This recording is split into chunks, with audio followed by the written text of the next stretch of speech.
नमस्कार दोस्तों, Rajpati channel Bhojpuri song में हार्दिक स्वागत है आप सभी का।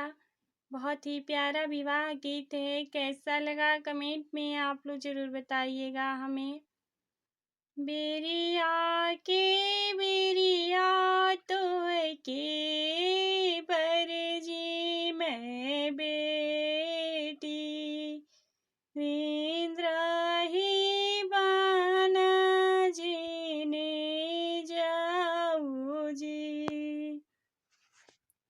बिरिया के बिरिया तो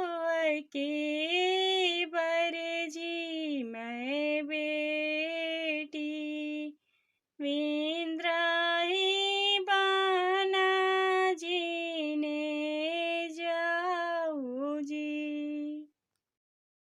वही वृंदावनवा में कुंवर कन्हैया हो तो काजली है भोरा माई जी ओई वृंदावनवा में कुंवर कन्हैया हो तोह काजली है भोरा माई जी तोहरा काल का मैया एक ना मानब नीति ओढ़ी वृंदावन जब जी तोहरा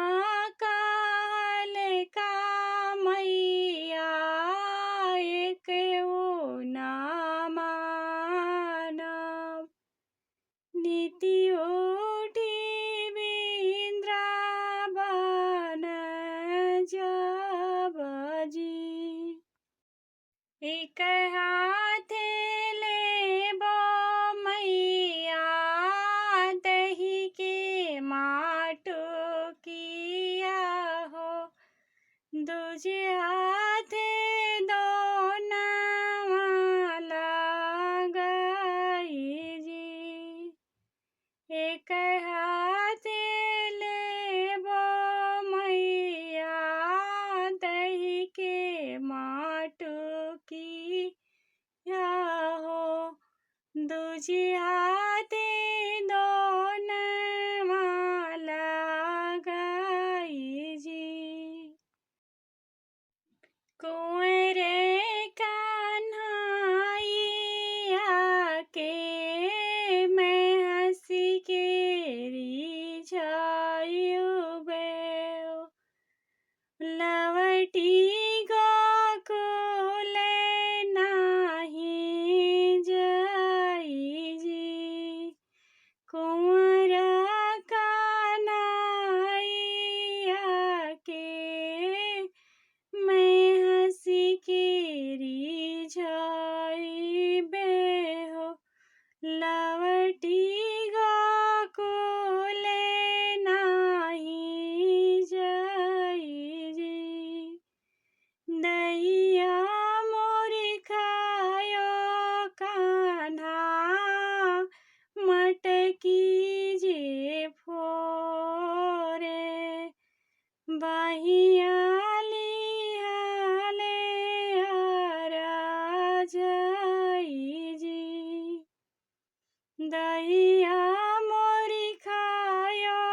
कान्हा मटकी जे फोरे बहिया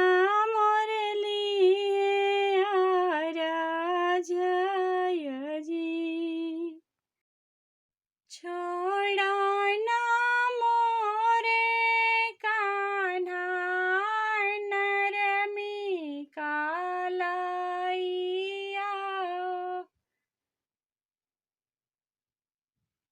वही मैं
अच्छा लगा हो तो प्लीज़ लाइक, शेयर, सब्सक्राइब ज़रूर कीजिएगा। धन्यवाद।